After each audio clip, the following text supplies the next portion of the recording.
So we have this challenge to explain why we have fluctuations around this long run trend of growth, and those fluctuations can be pretty bad, right? So until the 1970s, the way that most economists thought about the business cycle was as a coordination failure. So the idea is that there's sticky wages or prices, or maybe people have incorrect expectations. The sort of modern interpretation is that you have multiple equilibria. So what does that mean? So again, think about the cake, right? So we have the same ingredients. Sometimes we get more cake, sometimes we get less cake. So what does that mean?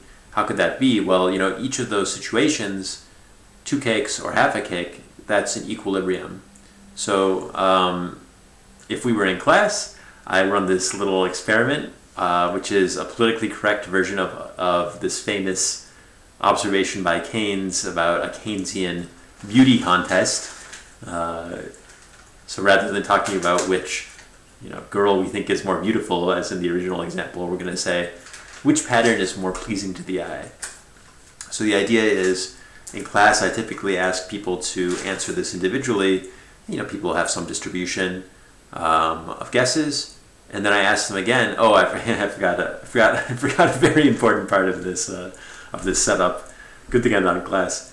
So the goal isn't to choose the pattern which you think is most pleasing to the eye. We could do that, actually. That might be a nice first round. But the second round, the goal, the person who wins the prize, is the set of people who choose the pattern that most people think is the most pleasing to the eye. So you want to choose the pattern that most people choose. Okay? So the important thing, so then I have the students choose typically.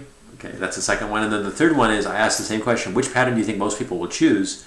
And then I kind of point at one of them. Okay, so then the point is, you get different distributions over the answers in each one of those different challenges. If I just ask people which pattern do they think is the best, they make a choice. If I ask which pattern do you think the most people think is the best, then you get a different choice.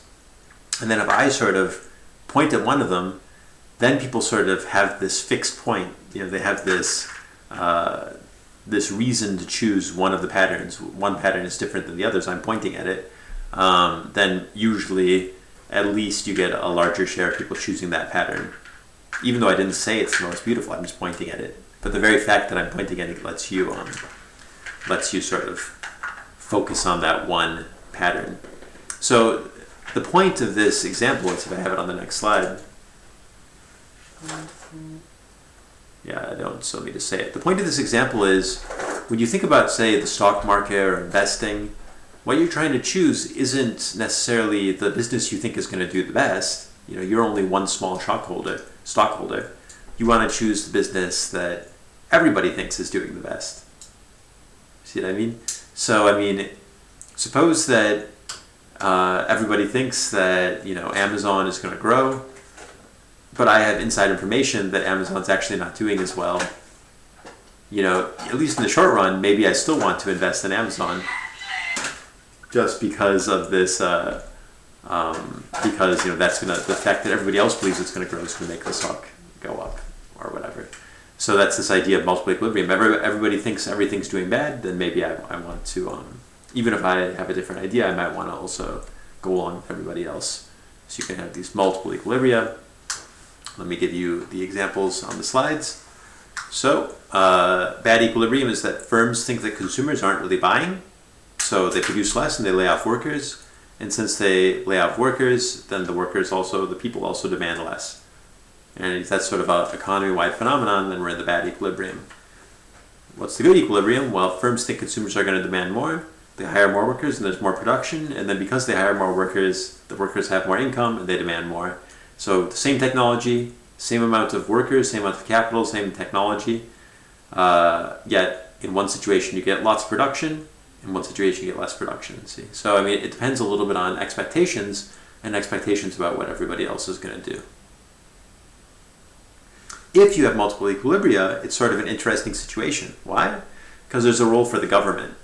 Suppose that we're in this bad equilibrium, the government can sort of prime the pump make people demand more goods, and then if people sort of credibly think the government's going to be able to pull off this monetary policy, then they can, or fiscal stimulus, then they can move them from this bad equilibrium where firms think people are going to demand less to the equilibrium where they think they're going to demand more.